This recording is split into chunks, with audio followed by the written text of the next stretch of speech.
महान मैथमेटिशियन श्रीनिवास रामानुजन 32 की उम्र में मौत से पहले वे कैसे दे गए थे ब्लैक होल की स्टडी का थीटा फंक्शन, जबकि उनके जीवित रहते ब्लैक होल की खोज ही नहीं हुई थी।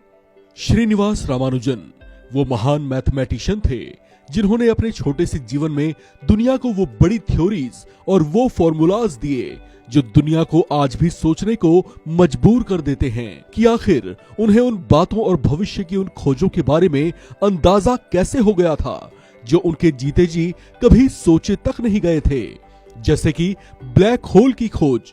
ब्लैक होल की खोज 1971 में हुई थी, लेकिन उस ब्लैक होल की स्टडी और उसके नेचर को समझने में जिस थीटा फंक्शन को काम में लाया जाता है वो अपनी मौत से कुछ समय पहले रामानुजन दे गए थे। आपको ये जानकर हैरानी होगी कि रामानुजन की मृत्यु 20 अप्रैल 1920 में हो गई थी। उस समय तक अनंत ब्रह्मांड के रहस्यों में ब्लैक होल जैसी किसी चीज की न तो खोज हुई थी और न ही उसका कोई नामो निशान था। फिर भी बड़ी हैरानी वाली बात यह थी कि 1920 में दुनिया को अलविदा कह जाने वाले श्रीनिवास रामानुजन को आखिर कैसे इस बात का अंदाजा हो गया था कि उनकी मृत्यु के 51 साल के बाद ब्रह्मांड में ब्लैक होल की खोज होगी, जिसकी स्टडी में उनकी वो खोज काम आएगी जिसे थीटा फंक्शन कहा जाता है। आखिर कैसे रामानुजन के दिमाग में ब्लैक होल के नेचर का विचार आया और कैसे उसकी खोज हुए बिना ही वे भविष्य की उस बड़ी खोज को समझने का रहस्य वैज्ञानिकों को दे गए। श्रीनिवास रामानुजन का जन्म 22 दिसंबर 1887 को चेन्नई के एक साधारण परिवार में हुआ था।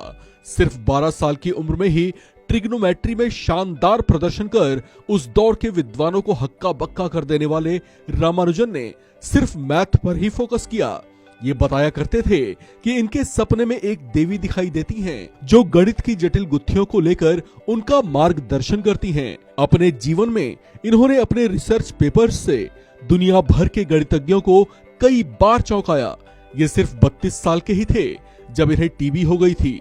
ये मृत्यु शैया पर थे और अपने अंतिम कुछ दिनों में भी ब्रिटिश मैथमेटिशियन हार्डी को एक पत्र के जरिए मैथमेटिकल फंक्शन की एक रूपरेखा समझाई और ये भी बताया कि ये काम कैसे करता है। ये वो रूपरेखा थी जिसके बारे में ना तो पहले कभी सुना गया था और ना ही पढ़ा गया था। डेली मेल की एक रिपोर्ट के मुताबिक दुनिया भर के वैज्ञानिक अगले कई दशकों तक अपना सिर खुजाते रहे कि जो मैथमेटिकल फंक्शन रामानुजन अपनी मृत्यु से पहले समझा गए वो व्यवहारिक और तथ्यात्मक तो है, लेकिन उसका काम क्या है और किस अध्ययन में उसकी उपयोगिता है। 1920 में रामानुजन की मृत्यु के 51 सालों के बाद होती है अंतरिक्ष में ब्लैक होल की खोज। रिसर्चर्स को पता ही नहीं था कि ये क्या है, क्यों है और अन्य ग्रहों या ब्रह्मांड के अन्य तत्वों से अलग इसका नेचर क्या है। इस पर अध्ययन होता रहा, लेकिन कुछ समझ में नहीं आ रहा था। एमोरी यूनिवर्सिटी के मैथमेटिशियन ओनो ने बताया कि रामानुजन के अंतिम रहस्यमयी पत्रों ने ही ब्लैक होल की गुत्थी को सुलझाने और उसके अध्ययन में मदद की। इस तरह से रामानुजन का थीटा फंक्शन ब्लैक होल के नेचर की स्टडी को समझने के लिए बिल्कुल सटीक बैठा। भारत के इस महान गणितज्ञ की याद में ही हर वर्ष उनकी सालगिरह 22 दिसंबर को नेशनल मैथमेटिक्स दिवस के तौर पर मनाया जाता है। उनका जीवन और गणित की दुनिया को उनका योगदान भावी पीढ़ियों के लिए प्रेरणा के समान है। इस खबर में फिलहाल इतना ही। बाकी अपडेट्स के लिए बने रहिए वन इंडिया हिंदी के साथ।